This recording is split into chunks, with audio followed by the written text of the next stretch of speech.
Kb4NH4OH. NH4 என்னது ஒரு weak electrolyte. Okay, weak baseன்னு சொல்லலாம், weak electrolyteன்னு சொல்லலாம். ஸோ இதோட Kb வேல்யூ கொடுத்துருக்காங்க. பேஸுங்கிறதுனால நம்ம Bன்னு போட்டிருக்கோம். ஓகேவா, into 10 power minus 5. Calculate the percentage of ionization. Percentage of ionization alphaன்னு எடுத்துக்கலாம், இல்லை எக்ஸ்ன்னு எப்படினாலும் எடுத்துக்கலாம். Okay, of ammonium hydroxide. Concentration, இது வந்து C வேல்யூ. concentration initially எவ்வளோ இருக்குது அதையும் கொடுத்துட்டாங்க. ஓகே, ஸோ நம்ம வந்து ஃபார்முலா எழுதலாம். அமோனியம் ஹைட்ராக்சைடு இது வந்து ஃபுல்லாக டிசோஷியேட் ஆகாது. ஸோ கொஞ்சம் டிசோஷியேட், அதுக்கு தான் இந்த ஈக்குவலிபிரியம் சிம்பிள் போடுறோம். சரியா, அண்ட் தென் OH இந்த மாதிரி டிசோஷியேட் ஆகும். ஸோ இனிஷியலி C இருக்குமா, இது ஒன்றுமே இருக்காது. கொஞ்சம் நேரம் கழிச்சு C மைனஸ் CX, இங்கே CX, இங்கே CX, இதில் X. ஸோ இதுதான் ஜென்ரலாக நம்ம இந்த வீக் ஆசிட், வீக் பேஸ் எல்லாத்துக்கும் இது தான்.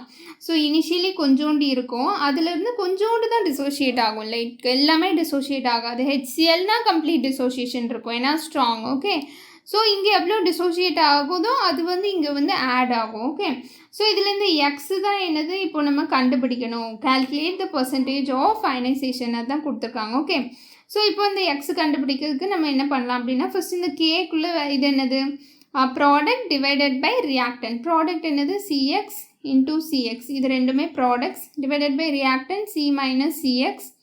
அது பிறகு நீங்கள் கேன்சல் பண்ணிங்க அப்படின்னா C²X² divided by C1 minus X. So என்ன ஆகும் அப்படின்னா CX² divided by 1 minus X.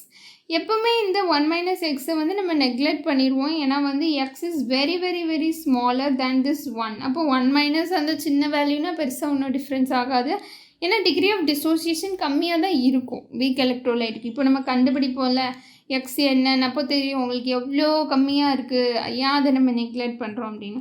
So CX². சரியா, ஸோ இப்போ நம்மளுக்கு என்ன தெரிஞ்சிச்சு, KB is equal to CX². So இப்போ நம்மளுக்கு இதில் என்ன வேணும், எக்ஸு தான் கண்டுபிடிக்கணும். ஸோ எக்ஸை மட்டும் ஒரு சைடு வச்சுட்டு K டிவைடட் பை C. சரியா, ஸோ இதில் K வேல்யூ என்னது கொஸ்டின்லேயே கொடுத்துட்டாங்க, 1.8 into 10 power minus 5. C value என்ன கொடுத்துருக்காங்க, 0.06. இருக்குதுண்ணா, இப்போ இந்த 0.06 நீங்கள் எப்படி எழுதலாம், 6 இன்ட்டு 10 பவர் மைனஸ் 2ன்னு எழுதலாமா. ஏன்னா ரெண்டு சைடு 2 டைம்ஸ் ரைட் சைடு வர்றதுனால 6 இன்ட்டு 10 பவர் மைனஸ் 2. சரியா, ஸோ இப்போ இதை நீங்கள் கால்குலேட் பண்ணிங்க அப்படின்னா உங்களுக்கு என்ன ஆன்சர் கிடைக்கணும் அப்படின்னா 1.73 இன்ட்டு 10 பவர் மைனஸ் 2 இதுதான் உங்களுக்கு கிடைக்கும். சரியா, அண்ட் தென் இப்போ இதுக்கு வந்து நீங்கள் வந்து பர்சன்டேஜ் கண்டுபிடிக்கணும், அப்படி தானே, பர்சன்டேஜ் கேட்டிருக்காங்க, அப்படி தானே. ஸோ ஒரு வேல்யூக்கு பர்சன்டேஜ் கண்டுபிடிக்கணும்னா என்ன பண்ணும், மல்டிப்ளை பை 100. ஸோ என்ன ஆகும், 1.73%. இதுதான் டிகிரி ஆஃப் டிசோசியேஷன் ஆல்ஃபா இல்லாட்டி எக்ஸ் வாட் எவர். ஸோ இவ்வளோ தான் டிசோசியேட் ஆகுது. இப்போ வந்து என்ன இதுலேருந்து தெரிய வருது, இப்போ ஒரு 100 இருக்குன்னா இதில் இந்த 100ல் 1%, அதாவது லிட்ரலி ஒரு 2% தான் டிசோஷியேட் ஆகுது.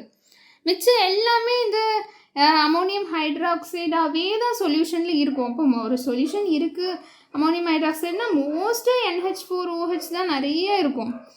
அதில் ஒரு 1.5%, 1.7% தான் இந்த டிசோசியேஷன் ஆகி OH மைனஸ் ஆகும் NH4 ப்ளஸ் ஆகுமே இருக்குது. அதுதான் இதில் சொல்ல வராங்க. Okay, thank you.